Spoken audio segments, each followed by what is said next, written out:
matches were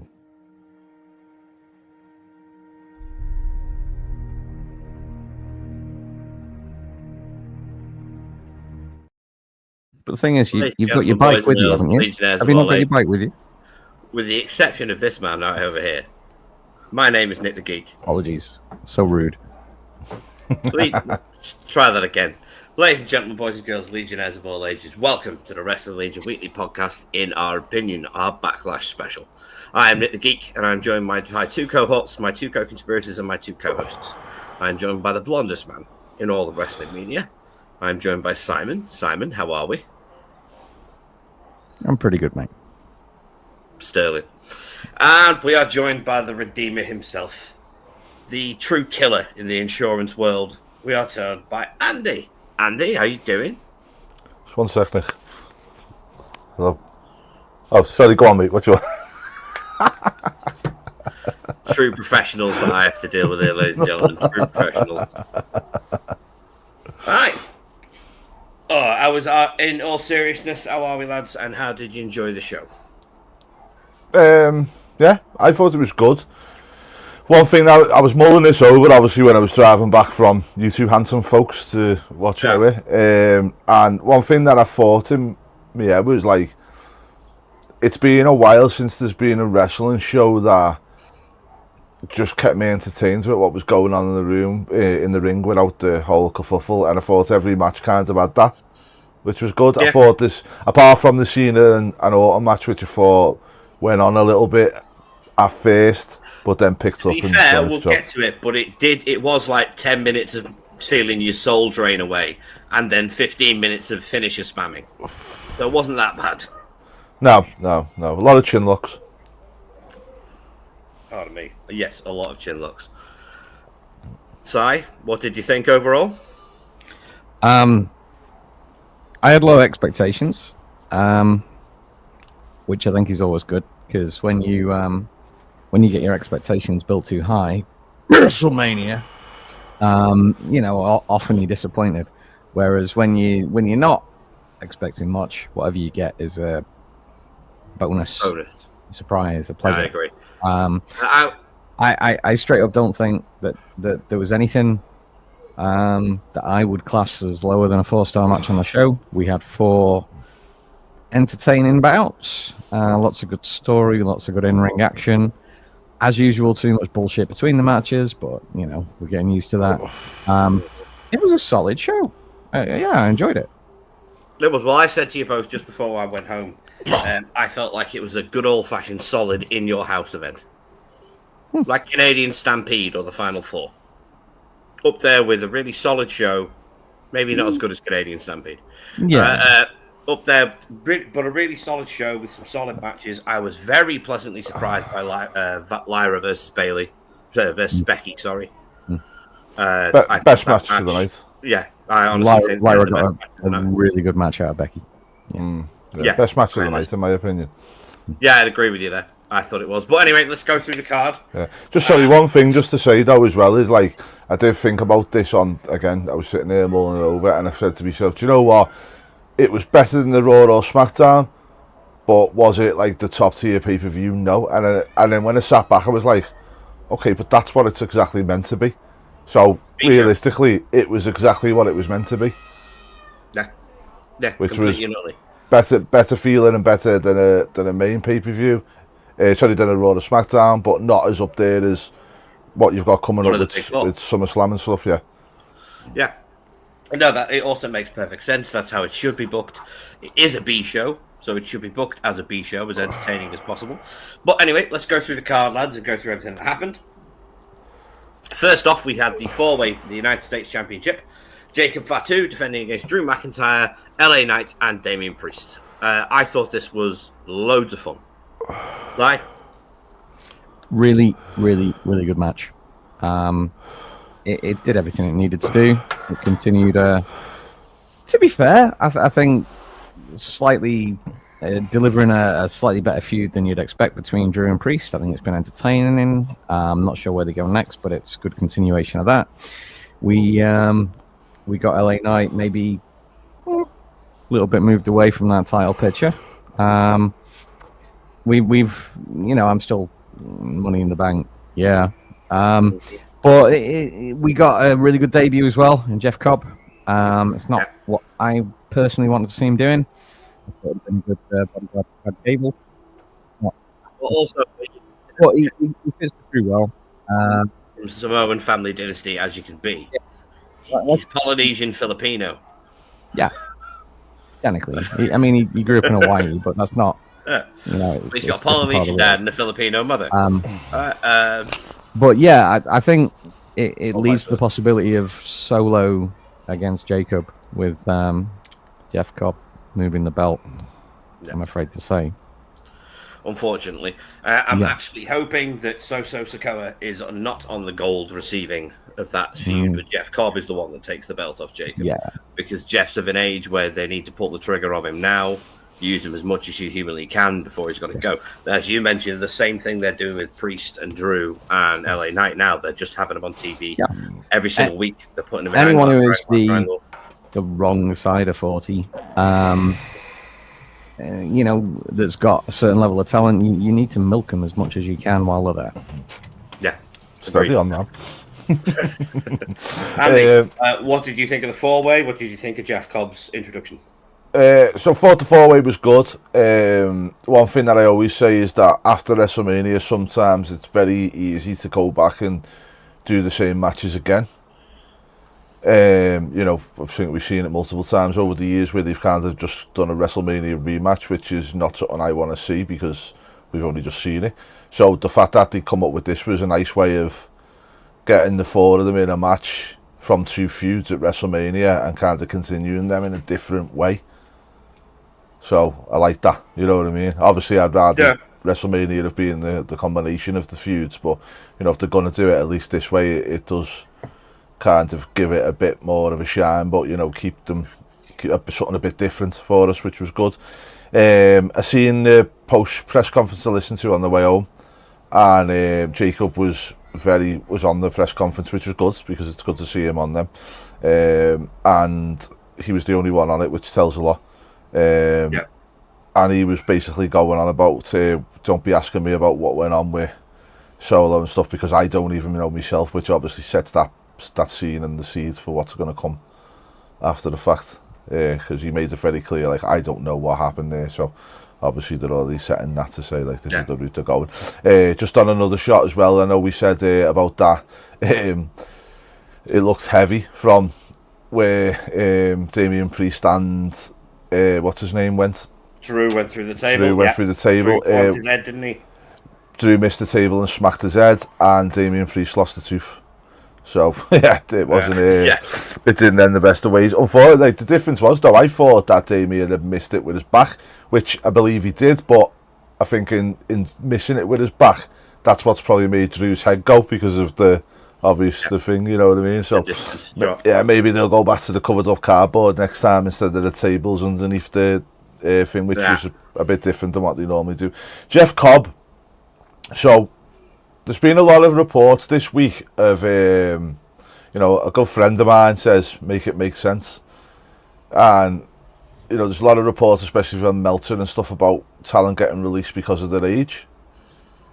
Dakota Kai was 38, I think she was, and, yada yada. Shayna Baszler's over 40, isn't she, I believe?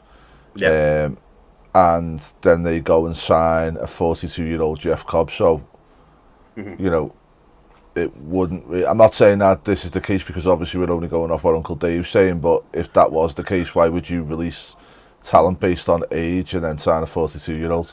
I don't think that Uncle Dave has a freaking clue what he's talking about. That's why I'm saying make it make sense, because it's like on one hand you're saying this is what they're doing, but then they're signing 42-year-olds, so it doesn't make sense to me. Nothing that Dave does makes sense these days. He contradicts himself. It's all bullshit. Yeah. But I just wanted to make a point to that because it was like, well, which one is it, Mr. Dave? I would agree. Next up, lads, we had the previously mentioned Women's Intercontinental Championship. Just a quick shout. This was the first PLE where both men's and women's IC titles were on the line. Interesting. Hopefully it'll be a common occurrence because the IC title has not had a lot of shine on pay-per-view PLE in the last few months. Yes, it got Mania, but before then, it wasn't regularly defended for quite some time on PLEs. So I'm hoping this is a step in the right direction as far as that goes. I think it might change a little bit now. We got the Ultimate Fighting Champion, Obviously, face of the company. He's going to be on every show. Yeah. But as I said, we had the Women's Intercontinental Championship: Becky Lynch versus Lyra Valkyria. Match of the night, as far as I'm concerned, as far as Andy's concerned. These two went to town on one another. Lyra broke her nose by the looks of it. Just tremendous match. Lots of good false finishes. Lots of very good wrestling. Really tight. Becky showed she can still go. Lyra got a fantastic match out of her with her. And it looked like Lyra, like we were saying when we were watching it, it looked like Lyra was leading the match. So that's quite telling if that is the case, that they have a lot of faith in Lyra Valkyria, which is a good thing. What did you both think of it? And what did you think of the result? It was a great match. I've seen, going back to the point about the release wrestlers this week, I mean, we talked about that a little bit last week, but I've seen people making comparisons with, like, why is Dakota Kai been let go and Lyra's got the belt? It's like, I think we just saw the proof as to why. Never once in my life ever seen Dakota wrestle a match of that quality. No, not knocking her either. She's just not that good. She's technically sound. A presentation, especially on the way into the ring, and a professionalism with the way she presents herself is really good. She's got a big future. The match was good. I think the right girl won, but I don't think we've seen the end of it yet, because I think maybe this was officially Becky's heel turn. Kind of put cement on it, didn't it? Yeah, it did. Andy? Yeah, so I said I thought it was the best match on the card. I thought within the first 5 minutes when they started doing a bit of chain wrestling at the start, and I was kind of like, okay, it was really good, well built. One thing with Lyra that I noticed is, like, I've been quite critical of her for her on mic skills. She hasn't been great on the microphone in my opinion. But I think this time around she has a little bit more with Becky, and maybe that's just something that she needs to work on a little bit. Well, I would go as far as to say Lyra tends to do a job when she's telling her stories in the ring. Well, this is what I was going to get to if you wouldn't interrupt me, Nicholas. Well, I've been kind of critical of her over her on the mic stuff. She hasn't really think, but in this match, what is it about her mic skills that you don't think? I just don't think she doesn't captivate me. I think it's probably the problem. No matter what she says, she doesn't, really have that kind of, Becky Lynch, Charlotte Flair, type of. I don't know what it is, mate. To be honest with you, but she just doesn't grab my attention. You don't get to blow over that one. The biggest distractor of Charlotte Flair that I have ever met. Yeah, I call that. It's just Charlotte Flair, to quote Andy, captivates him. Or at least has. No, she can get me attention. Yeah. I've got no problem that Charlotte's talented, mate. I've never said Charlotte isn't. I just think that the problem with Charlotte is when you take her away from the main event scene, which is another total thing. But, with Lyra, I don't know why, she just doesn't seem to grab me, and I can't put my finger on why yet. But, as I say, in this matches, I felt like she told the best story, and probably the best promo she told was in the ring, without even speaking. If that makes sense, do you know what I mean? And that was something that I really come across with her. It was like, this is the first time I've watched her, really, watched her bell to bell. And I was got, not in a tag team match at WrestleMania, and not I do tend to skip Raw a lot. But I was kind of like, okay, now I get you. Yeah. Well, like I said, she's very good at telling physical stories in the ring. I do agree that her mic work hasn't quite caught up. But I think in the last couple of weeks before this went off, her back-to-back with Becky vastly improved. It vastly improved. I think when she's got something to get her teeth into and something she believes in, she's going to apply herself a lot more. But, at the same time, kudos to Triple H for sticking with the strong points, and the facts of the matter is, she isn't great on the microphone, Yeah. She but he's done the best of it. What he's called her for what it is, and give her the best platform to do that. Just to let you know as well, it was the longest match on the card as well, that one. Yeah, 18.5 minutes. Yeah. Yeah. So moving on. Cena and Orton went longer than that, didn't they? No. No. Yeah. Oh, was it the second longest match? It might have been the second I longest. think it'll have been the second longest, because when we got round to the main event, they had 42 minutes to fill. Yeah, Yeah, but I think they filled it with about 12 minutes of Orton's. there was a lot of entrances, but it was still way more than 20 minutes. Yeah, probably was, mate. It's probably just I don't know. What do I know? Don't matter anyway. It was one of the longest matches on the show, regardless. Yeah. Right, after this, we had something that I'm pretty sure the man to my right is going to want to discuss in great detail. So, Andy, I'm going to come to you first. All right, we had the, quite frankly, greatest Intercontinental Champion of the modern era. The man who has taken mullets and handlebar mustaches into the century that we're in now, and done it with pride and a swagger that very few human beings can match. To face Skeletor incarnate in Pentagon Jr. Andy, what did you think of this match? What did you think of the finish to this match? What do you think the involvement of El Grande Americano is going to lead to? And generally, what was your overall? So Grande Americano, I think my man above me here made the really point on it. I'm not going to discuss that because I think Si needs to do that because he really captivated me with that. So I'm not going to discuss that. But saying that, I thought it was a really good first defence for him. I would have liked to see him go over clean, but if he's going to keep this whole dirty Dom and keep being a heel for a little bit longer, then it makes more sense. But I think when he starts making that face turn, which is going to happen because it's got to, then I would like to see him start winning cleaner. You know what I mean? Because at the moment, Dom's gone from he's a superstar. You know, I said this about a year ago. I mean, Si, you've been a proponent for ages, but when I said it a year ago, is WWE does not give CM Punk's first match to somebody who's not safe hands in the ring. Exactly. And that's what they've done. They also give him John Cena when he come back. Again, tells you what they think of Dom. So, for me, I want to start seeing him win matches clean and be a bit more, rather than the kind of, winning by default and kind of lucky to be there. I want it to be a bit more dominant going. Don't you think they can spin it in Eddie Guerrero, lie, cheat and steal, cheat to win kind of They can do, but I don't think they're doing that at the moment. Like, I don't think the finish to this one kind of plays into that whole lie, cheating and steal thing. I think it's still got a bit of, you know what I mean? I would have still like Dom to win fit clean for this first one without kind of interruption. But maybe his first clean win comes off the back of Finn Balor. I think that's maybe where we go with that one.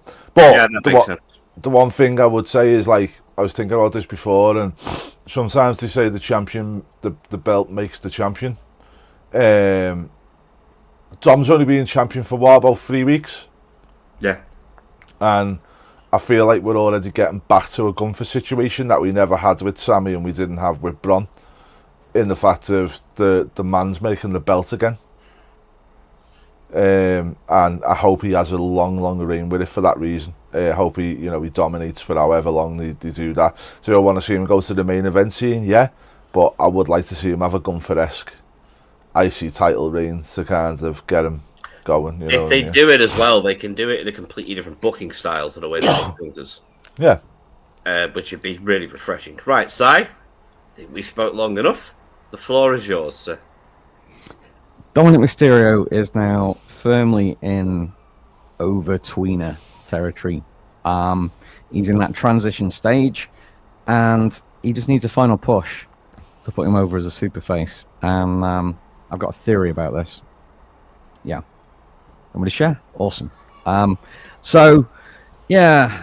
Gable. I'm not going to use that bullshit name. We know it's Chad. No. There's rumours it's Mark Henry. Shit. Well, there's no point in me doing my theory then. Basically, he's been going through luchadors left, right, and center. Should have fought Rey Mysterio at WrestleMania. Ended up being Rey Fénix instead due to an injury. We've seen him this week carrying it over and attacking Penta. My theory is that he's going to continue attacking luchas over the next 4 to 6 weeks, ending with hopefully a returning Rey Mysterio. He's going to keep beating Rey Mysterio down until who makes the save? Dirty Dom. Dominic. saves his dad, gets redemption, comes full circle. He's super over as a face, and he faces Chad at SummerSlam for the IC belt. Yeah. Just on that as well, as I was thinking of, like, you know, where everyone always says that, like, Ray's last match needs to be with Dom. Nah. Well, do you feel like if, you know, say Dom rescues him against, like, say, El Grande, whoever he is, like, you know, Ray could hug him, say he's proud of him, you've earned the Mysterio mask, and then goes, but we know you're too handsome to wear it, so maybe put it on your hood or something, do you know what I mean? There's ways you can get around it without putting a mask on him. And then also my second question is, when Dom turns face, does he lay down Dirty Dom and become Dashing Dom? Eddie still... Randomly enough, that's exactly what I was thinking, using the word dashing. No. Eddie still got cheered as a face when he was still lying, cheating, and stealing. The gimmick will turn with him. Well, I have a question for you, gents. Just popped into my head. What do you do with Liv Morgan once he's a babyface? I think you have a double turn, mate. So I think everyone's expecting Finn to turn with the Judgment Day against Dom. But I feel like the way you could do it is Dom turns with the Judgment Day against Finn, and then a little bit after that you turn Liv. Turns the Judgment Day on Dom. If they time this right, I'm sorry to talk about Liv Morgan like she's a title belt, but putting Liv with Finn at the right time would be that, you know, final little bit of push that Dom would need to rocket into a super face. That's what I was thinking. Right after this, gents, we had probably the most surprising match of the night in Gunther's quite slow dissection of Pat McAfee. I really enjoyed this for what it was. I thought Pat McAfee put a hell of a showing in, because Gunther chopped the soul out of that boy's body on more than one occasion. I really enjoyed it. I thought it was overbooked nonsense, and it needed to be. I thought it was hilarious. I thought Michael Cole played his part perfectly. Loved it. Thought it was great fun. Fight me in the comments if you thought it was a bad match, because you're wrong. What did you guys think? Si? It's been a while since I've seen Pat wrestle. I think I was expecting it to be more story than wrestling. But they built it really well. The pacing, the story that they told in the ring. It was a really entertaining match. I was surprised to see Gunther respect Pat at the end, but yeah, you know, I think Gunther's one of them though, isn't he? He's the ring general, so it's like if you earn his respect in that ring, it doesn't take nothing away from his character to do that now and again. Yeah, I agree. That's, you know, it's like if you stand up to the bully, and in the end the bully's like, "Okay, you're okay." You know what I mean? That kind of thing. No, I can see that. Yeah. But yeah, good match. Another good match. Pretty physical. I think Pat did his best to try and leave his mark on Gunther, but didn't leave a lot. Yeah, bless him. He tried. Andy, what do you think? Very pleasantly surprised, to be honest with you. I thought the GOG was going to come out and ruin it. Or we were going to... I mean, you know, I like Goldberg. I'm not going to sit here and knock him, but I thought that was the... No, when I say ruin it, I don't really mean ruin it. I mean, like, that was predictable. So I like the way they didn't go down that route. But it's probably the best match I've seen McAfee in for a long time. Since he's had a whole match with I was going to say, yeah. So it was good to see that testament to Gunther. I like the way Cole got involved. I thought Cole done a really good job, but he's pot calling kettled a little shit because he turned around at the beginning of the match, didn't he, and said, what was it again? Oh, that's it. I apologise to all you fans because I'm about to be biased for for this match, and it was like, didn't he have a heel run? Was it 2010? Yeah, when he was the voice of the anonymous Raw general manager, the laptop. Yeah, But for the first time in his career, he was going to be biased in this match. To be fair, Michael, you've been biased for most of your career. But we let you get away with it when you do a damn good job. But yeah, it was very well incorporated, and it gave me a little smile. It reminds me of the Jerry Lawler, JR stuff back in the day, where Jerry Lawler would come to JR's aid and stuff. So give me a little smile there. Go on, Si. You want to say something? No, I'm good. No, you're good. Right. In that case, we move on to the final match of Backlash. I'm just going to look this up while we're talking about it, but I think it was about 23 minutes of John Cena versus Randy Orton for the final, hopefully, time. Now, this match was essentially 10 minutes of your soul being crushed while they did headlocks and chin locks and everything else. And after the first 10 minutes, it turned into Finish Spam 5000. There were 11 AAs in this match, including the ones that Randy Orton gave to John Cena. And there were 9 RKOs. It was loads of fun by the end of it. I thought they did a tremendous job. It must have been special for Randy being able to appear in front of his hometown as a babyface for the first time in this feud with Cena, where all previous matches he was the heel. So that must have been pretty special for Randy. Si, what did you think of the match? What did you think of the audience participation at the beginning and the end? It was way better than I thought it was going to be. I think there was one point, I forget what spot it was. I think Cena was going for the STF, and Randy caught him with the RKO on the way down. And I think I said to you guys at the time, they've had like close to a dozen PLE matches. God knows how many matches over the past 25 years. And there's still 21 PLE matches. 21, yeah. It was good. It was entertaining. We didn't have to see Travis Scott at the end, which was great. The R-Truth thing's got me interested. Have you guys seen the 25 minutes and 10 seconds, including entrances? Sorry, sir. Have you guys seen the presser? Yes. I have not. I have just seen a still shot of R-Truth looking like he's about to get AA'd through the press conference table. So he basically interrupts John and says a lot, and John takes offense at 2 quite simple terms that Truth comes out with. And John says that he's crossed a line and he's going to pay for it, and picks him up and gives him the FU through a table at the press conference. And I'm like, please, can we have Cena versus Truth? I was only saying to you guys before the show, it'd be so entertaining, and I'm like that now. Please, can we have it? Because but brilliant. Little Jimmy can be the one that finally turns Truth back to the seeing reason that Cena is now evil. It'd be hilarious. Andy, what do you think of the match? What do you think of the outcome? General flow, timing, spacing, everything. So I think sometimes, mate, the saying is, if your auntie's got a dick, she's your uncle. And I think with this match, is like, it was kind of, what did you expect? So really, it was. And that, ladies and gentlemen, is why we will never be monetized. You can get monetized if you say stuff like that. I didn't swear. But it is like, the fact of the matter is, like, you're never going to get a 5-star out of these two.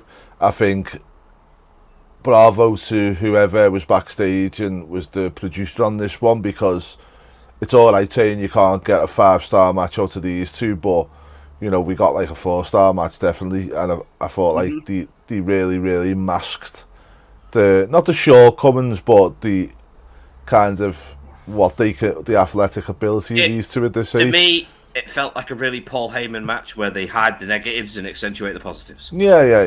And that's what I thought we got out of this one. I said I thought the first bit was a bit slow. It did build up, which was good. But one thing I will say out of the whole thing was, this match specifically, I was very sports entertained by this match. Do you know what I mean? Some of the other ones, like, Becky Lynch probably was more wrestling, but this one was very sports entertained. I do think that we'll probably get Truth Cena at Money in the Bank. I feel like because the Money in the Bank to me has become the matches of the big thing. No, they've already announced it. It's Saturday night's main event. Oh, is it? Okay. Yeah. So, whether, I don't even know if Cena's appearing on Money in the Bank. Maybe Google that if you want to put it in your Google machine. But it's like, I feel like Money in the Bank is the PLE where them matches mean the most. If you look at the last couple of years, we haven't really had title matches or any significant title matches on them cards. I think when I went to Money in the Bank in 23, it was the Civil War, which was a lot fun with the Usos versus what's his name, Roman and that. But I think on the other bit, the Cody Rhodes faced Dom Mysterio on that card. Yes. So maybe we'll get that, obviously if that's Saturday night's main event, then that's another thing. But I thought that's maybe why they were trying to do that on thingy, because I think I said to you two before. Yes, I think John Cena will be appearing at Money in the Bank. Okay, so I don't know who's going to face there. They may go for CM Punk, dude. Yeah, I just can't see it. I think that's definitely a SummerSlam match. I know it is, but it makes perfect sense to do it. You have LA Knight with Money in the Bank, wins the briefcase. Main event of the night, because it's in his contract, is Cena against R-Truth. Cena wins fairly easily. Knight cashes in. Boom. Yeah, you could do that. That could be a good one. As I say, I think Punk and Cena will main event SummerSlam one of the nights, because don't forget you've got 2 nights to fill. You've got 2 big matches that you need on there, and I think if that was me, I'd be kind of mind blown to put that on a Money in the Bank card when you've got 2 nights. I can't shake the idea of it being Punk at Money in the Bank, because Triple H loves circular storytelling, and to end Money in the Bank with John Cena blowing CM Punk a kiss from over the guardrail as he scampers off with the world title again is perfect. Didn't we already see Cena against Punk at the Royal Rumble? Didn't we already see Cena against Punk at an Elimination Chamber? Was it great both times? Yes. Was it nostalgic? Yes.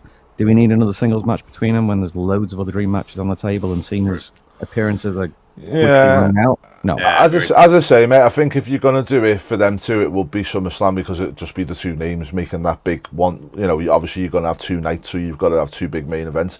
And plus also a thing with Punk is, you've got to remember is, at the end of the day, he still hasn't dealt with Seth Rollins yet. So why would he put Seth Rollins to one side to go over after Thingy? He needs to go and sort his business out there, doesn't he? So, same with Roman. So, you might, to be fair, you might even get Punk, Roman and Seth in a rematch from WrestleMania at SummerSlam. That could be what they do. Quite possibly. But yeah, I think it's more likely to be a tag match, though. Yeah, maybe. Maybe it'll be Roman and Punk versus Breaker and Seth. Yeah, because that's the enemy. My enemy is your friend. Yeah. You know what I mean? Something like that. Makes more sense. Then 2 trying to get after Heyman, and then obviously Heyman boys versus the 2 of them. That's a good main event. Yeah. Personally, I'm still hoping that Punk is busy at SummerSlam trying to get that world title off Logan Paul. That's another one, and again, if you go back to the metrics and the advertisements, I mean, you know me, like I'm a bit of a geek when it comes to the business side of things, and it's like, the metrics and the marketing and everything. Yeah, the metrics and the marketing and stuff like that is Punk versus Logan Paul is probably a really, really big match that you could do there for the title. Would be massive, and I think having the belt on Logan Paul going into that kind of cycle of the SummerSlam would draw a lot of attention as well. So, you could see that. Well, that, lads, was Backlash. So, I'm going to steal something from the Friday Night Reviews. You can check me and Jim out. We are back as of this week coming. Sorry, I had stuff to deal with this week, so I missed the show. We'll be back next Friday between the hours of 3 p.m. and 5 p.m. UK time. But Jimmy likes to grade our shows. None of that 5-star nonsense. A letter grading, the British way. How would you grade Backlash as a B show? B+. Sorry? B+ is fair. Yeah. B+ is fair? Yeah. I'm going to say A- just to be different. Same thing, right? I'll give it a solid B. I think there could have been more, but I think they gave us exactly what was needed for a B show, so I'm going to give it a solid B. Right, moving on.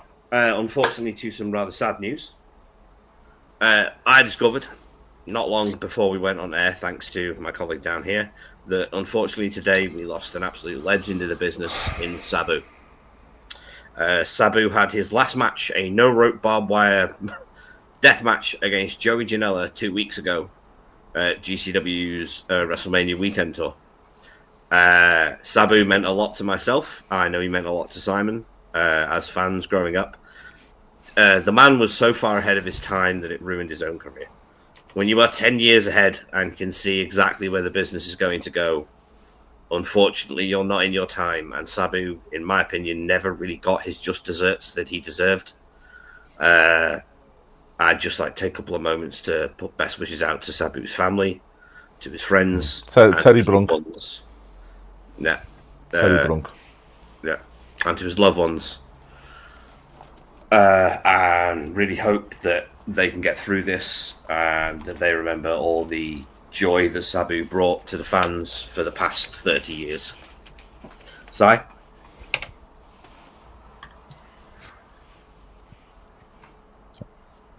It's okay. Andy? You got anything? Yeah. I loved Sabu. I had the absolute pleasure of interviewing him. And I'll be honest with you, mate, like, I didn't want to interview him because at that time he'd not long lost his partner, and I voiced that, and the guy, obviously, the people who were organising the interview for us went back and spoke to Sabu, and Sabu was like, "No, mate, this is what I do. It makes me feel better," and stuff like that. And he was brilliant. He was so good, and I found it hard talking to him, not because he was a bad guy or anything, but because probably, I interviewed a lot of people back in the day, as you know, and even just the order of them was just like, wow. You know what I mean? Like, I'm talking to Sabu. Absolute legend, absolute guy, and like, the one thing with me is, I said about Lyra before, wasn't very good on the mic, but, she told me, she spoke to me that match that she had with Becky, but, it's probably quite apt at the fact of, like, Sabu never talked, but he could captivate you and tell you everything you needed to know without even speaking. Yeah. And, that's probably, so hard to do in wrestling, in my opinion. I don't think it's just like, nowadays, I think even in the old days, it was, if you could do that and do one without uttering a word, that just shows how special he was. One thing I do like is the fact is that he went out. 2 weeks ago he had his death match. Do I think he should have been doing stuff at his age? No, but I'd like to think that he probably smiles it like he went out his own way. And as I say, Teddy Brunk was his name, and I just think that's important to make sure that it's not just as known as Sabu, but the person Teddy Brunk as well. As much as we didn't know him, it's still nice to make sure that you say that personal name. To me, Sabu was a performer that truly personified a period of life of mine. When I had one eye and I just started getting back into wrestling, and my brother introduced me to ECW. And the first match he shows me is Born to be Wired 97, Sabu versus Terry Funk. Not a bad match to start on, mate. Sabu tears his bicep off during this match, and it's my favourite story about him. And he leans over to Bill Alfonso and says, "Fonzie, get me some tape." And Fonzie looks back at him and says, "I haven't got any tape." So Sabu just looks at Fonzie and goes, "For fuck's sake, work with me." So Fonzie runs backstage, comes back with a roll off athletic tape, and Sabu spends the next 3 minutes, all the while Terry Funk is giving him rude awakenings, taping up his arm. Just no selling the net breakers and taping his arm up. The man truly gave everything to this business in a way that few wrestlers will ever understand. He's one of the reasons I'm such a big fan of Rob Van Dam, because I believe the dichotomy between the two of them made for the perfect tag team in the 90s. His feud with Taz is beyond legendary. One of my favourite matches was it's the best match on ECW's first pay-per-view, was Sabu versus Taz. The guy meant so much to me He meant so much to my brother. And he will be sorely missed. And it saddens me that I never got a chance to meet him. But he changed a lot of people's lives, and he helped change this business. And I think people need to recognize that if it wasn't for guys like Sabu, wrestling would not be where it is today.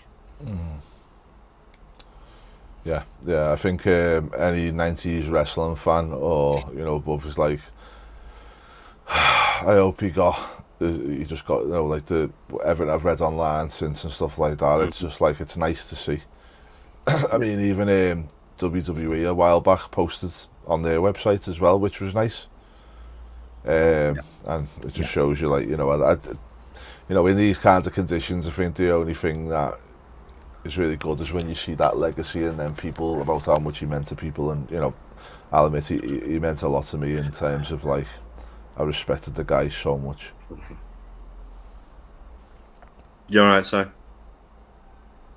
Yeah, sorry, it's It's okay. Right, well, on that note, Sabu, Terry, we love you.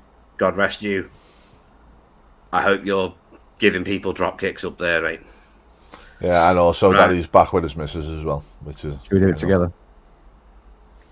3, 2, 1. Malhasima. On that note, we're going to move on because I do like to finish these things on a happier note. And we're going to bring up something that can only be talked about in jest these days. Hulk Hogan. Now, Hulk Hogan, as anyone that grew up watching professional wrestling from the 80s till now... Hold on. Are you talking about Hogan Hulk? Possibly, yes. Okay. I'm talking about Balea Terry. Hulk Hogan is a pathological liar. We all know this. He believes his own bullshit. But he also tends to get things wrong from time to time. For instance, the infamous calling the Superdome the Silverdome, or vice versa, whichever it was, live on pay-per-view. And as Simon pointed out something to me earlier on today, calling Shelton Benjamin Shelton. Can't even. Now, my brother Benjamin Shelton, in the same sentence, he says that he got to wrestle Brock Lesnar just after he came out of UFC. This is a lie. Si? This is you brought. Right. He's his own worst enemy, isn't he? Just putting a tweet out saying how much he cares about his brother Benjamin Shelton, and then dropping the same thing in an interview. It's hilarious. I will now never be able to watch Shelton Benjamin the same way without thinking about Benjamin Shelton, and Hulk Hogan has ruined it. It's sad because the three of us, me and Si, a couple of years older than Andy, but the three of us grew up on Hulk Hogan, be it Hollywood or Red and Yellow. Now, I never liked Red and Yellow Hulk Hogan. I thought he was corny and sucked, right? But I loved Hollywood Hogan. Hollywood Hogan was the best heel in the business for at least 4 years. And it's so sad to me that we've got to the point where Hogan believes his own bullshit so much that he's now getting people's names wrong, being corrected, and then getting them wrong again. Yeah, I was thinking about this before. That Shelton Benjamin is called Benjamin Shelton. I mean, I straight up don't think they've even ever been in the ring together, and I don't mean wrestling. I mean, like, even appearing in the same segment. I can't remember it. I don't think so. One thing I will say with Hogan is defense is he is an old man, so with stuff like that, it's probably. I mean? But I have got a thing here from Hogan's Twitter. No defense. It's no defense. Where he was congratulating Muhammad Ali for going in the Hall of Fame, and it says he was always nice to me. Whenever he would greet me, he would say in whispered voice, "Hulk Hogan, you are the greatest of all time. You are the greatest of all time." It was such an honour to call him friend. That's probably one of the there's a lot like that. The thing is, you tell so many barefaced lies. You know, I don't know. Is it actually a lie if you genuinely believe it? Let's just call them inaccuracies, factual inaccuracies. You spout so many that, you know, even if that Muhammad Ali quote was true, it's kind of hard to swallow. Yeah. Here's another one about the Texas tornado. So, Hogan claiming he sat on a plane next to Von Erich just 72 hours before he took his own life. The problem was Kerry's last match was in Dallas 6 days beforehand, and the fact that he was facing possible arrest, Kerry flying to Japan made no sense. So why? Would you like to hear how Hulk Hogan says he knows Shelton Benjamin? Go on. Yes, Shelton and I once worked the same episode of wrestling television together. Shelton was a member of the Evolution stable with Triple H. No, he wasn't. No, according to Hulk, he was. And Evolution were involved in a storyline with me.